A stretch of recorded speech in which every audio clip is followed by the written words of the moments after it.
Hello and welcome to the latest experiments with covering material, 100% polyester. This is my second go at using it. I'm going to try using a bit more heat to shrink it.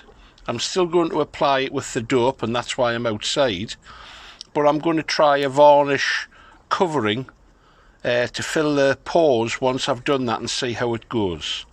So stage one, I've produced a much tougher frame this time that won't twist, and I'm going to apply the dope through the covering and seal it all the way around. So once that's done, we'll get back and we'll see how it shrinks with the heat gun. So the dope's now adhered the polyester to the frame, and I'm going to see what happens if I put a bit more heat on it. Here goes.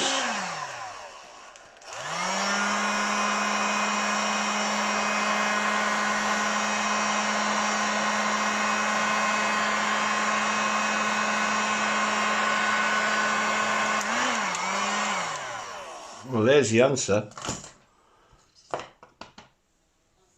That's gone tight really quick. I pressed on it there. I think there was still a bit of heat in it. Yeah.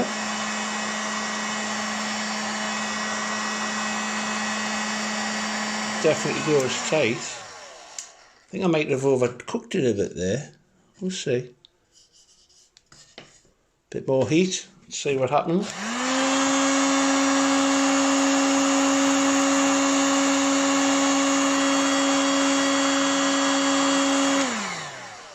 Is that because it's pulling off? Ah, yeah, it's pulling off there.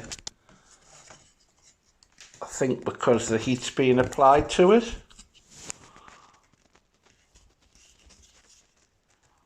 So perhaps I haven't left that long enough. Definitely haven't left that long enough to adhere. And the other thing is, I haven't lapped it over the edges. So what I'm going to do is I'm going to pull this off. I'm going to do another piece, and this time I'm going to lap it over the edges the way it would be on a wing, and see how that goes. Okay, so this is attempt number 2. This time I've actually wrapped the fabric around the frame in the way that we would obviously repeat on the model. I have discovered that a soft brush isn't the right tool for applying the dope through the fabric. You need something that's a little bit stiffer. Perhaps a hog hair brush, bristle brush would be more effective. But to try this experiment, that's going to be good enough. I also think it'll probably help if you rubbed it down through the fabric as you're applying it to make sure you've got a good adhesion, because you can see it's not fully taken there. But I think it'll be good enough to try out. So now let's apply some heat and see what happens to the tautness of the fabric.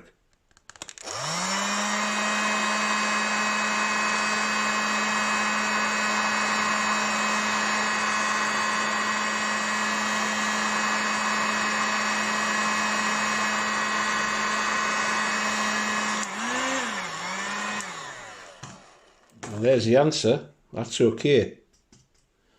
So now I'm going to try sealing it. Instead of dope this time, I'm going to try using a water-based polyurethane varnish and see if that has the desired effect. But that certainly works in the same way as any heat shrink fabric by the looks of things. It must be similar material. So up to now, it's looking good. So the next stage, I'm going to try using this water-based clear outdoor varnish. I think it's a polyurethane based varnish, and let's see how it goes on. Well, it certainly goes on nicely.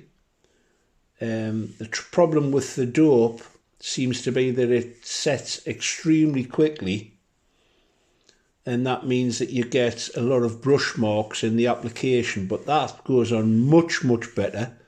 It's a lovely finish. This one happens to be in matte, but it's available in gloss and satin. The only downside I can say is that it takes, I believe it's 4 hours minimum between coats, but I'm certain that that'll have the desired effect and will close the weave. There's a little bit of rubbish got onto the surface, but that's very encouraging. So definitely, lessons learned. You need to wrap the fabric around, which isn't a problem on covering a model. The dope is really good at attaching it to the surface. The next experiment I'll try will be seeing if I can use a glue that can be activated with heat, putting it on as an iron would be.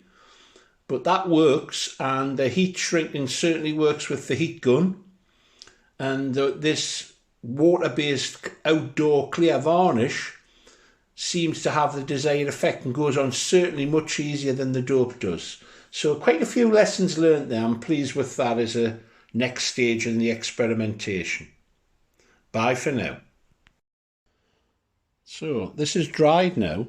I did apply a little bit more heat to tighten it up, and that's definitely worked.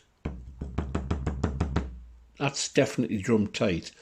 One coat, it hasn't air sealed it yet. You can breathe through it, but I think another coat would do the job, and I'm very, very pleased with that. Certainly better than the unthinned dope, and obviously it doesn't smell anywhere near as bad. So that's been a resounding success, and that's the way I'm going to go to cover the large models that I have in the pipeline, including this current project, which is the Junkmeister. So thanks for watching. I hope that's been informative to people. I know it's not a brand new technique. It's one that I think the control line lads used in the past, but it's new to me. And if it's new to me, I'm sure it's going to be new to other people as well. So bye for now. Take care.